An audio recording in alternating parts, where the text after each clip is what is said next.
Hello and good morning, good afternoon or evening or wherever it is, wherever you are, it's all good. Today I'm going to be taking you through my design process of a book cover. So as a result, today we're going to be starting with painting the background of our book cover. And at the end, I'm hoping to take you to Photoshop and just show you how I finish it off, just see how we get a finished book cover out of it. Now, before we all forget, if you're fond of artistic experiments, making a mess and then learning how to get up again, then this is the place for you. Make sure that you subscribe and press that bell notification icon so you don't miss any future releases. So with the plug out the way, let's get painting and I'll tell you a bit more about book covers. So I have already gessoed my canvas. It's been drying for a few days and it's all ready to use. There's only one coat of gesso on this one. Why? Well, I'm gonna put that one down to laziness, but I'm not planning to sell this, so I think we'll be fine with one coat of gesso. So this is just a normal painting, gonna start with outline, gonna find my color regions. So yeah, let's go. I like taking a more raw approach to my book cover design. I prefer to illustrate the majority of the elements before they ever go digital. I find that it gives me more creative freedom. Things flow better out of my hand than out of my mouse. I got my acrylic paint and then just started retracing the color regions with the acrylic, making it more defined and more vibrant and bolder. And then just carried on like that, layering and layering until I start feeling more confident to start working on the highlights and the shadows.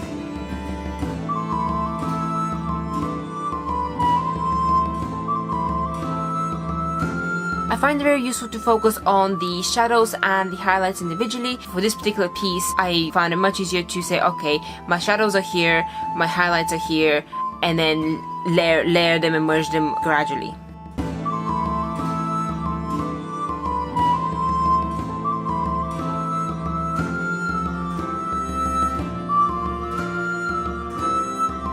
Once the painting was dry, I either had to take a scan of the painting or photograph it. I chose to photograph it because I find that canvases or textured pieces of work very often come out smudged out of the scanner just because of the way the light bounces off. If you choose to take a photograph of your canvas or you can't scan it, then it's very important to take the picture straight. And the most important thing is that you need to make sure that there is no tilt to it. So you need to be as bird's eye as possible without causing a shadow onto your canvas.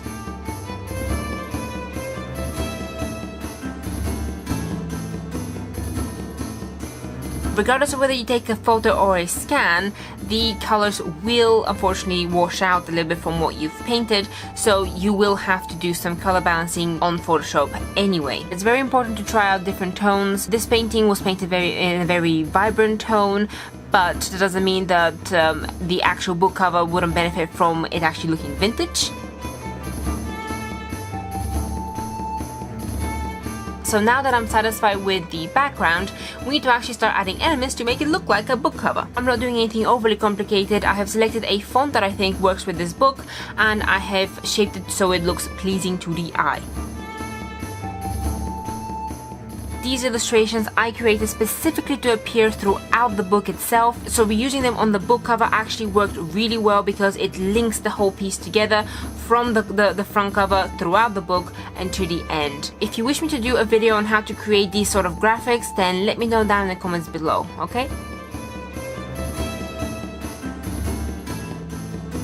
Now that I have the primary elements onto the cover, now it's time to basically start joining them all together. What we're gonna do is actually start washing out the background at certain regions. There's this quote that I actually really like, that it's really true, is that great design is eliminating all the unnecessary detail. Unnecessary detail is a very subjective way to put it. However, once a piece has an aim, it is relatively easy to find out what is unnecessary. Especially with a book cover, you know what kind of feeling that it needs to portray. Ergo, you need to get rid of all the detail that takes away from the message of that piece. For example, the title needs to jump out, and also the front elements for this book are more important than the background because the elements themselves tell a lot more about the message of this book than the background itself. The background is just kind of like a supporting actor, so it is really important for you to choose the priorities of the piece. Also, washing out, especially something this detailed and this vibrant, is advisable because you don't want to overwhelm the viewer, the eye, with too many colors. And also you must make sure that you don't use too many fonts. Usually a font for the author, a font for the title, and maybe a third one, but usually do not use more than 3 fonts unless of course the composition and the story requires it.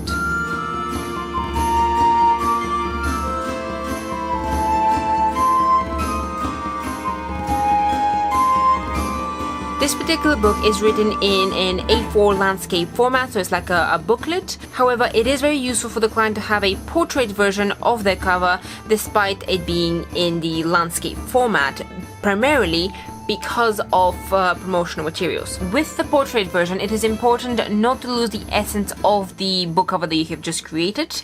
Now, I'm just adjusting the elements, pushing them a little bit closer together, trying to retain the composition of the landscape version. Since this is a digital product, we don't need to create the spine, but I do recommend creating the front and back. It just gives a more professional feel and it shows what to actually put on the final page of the book.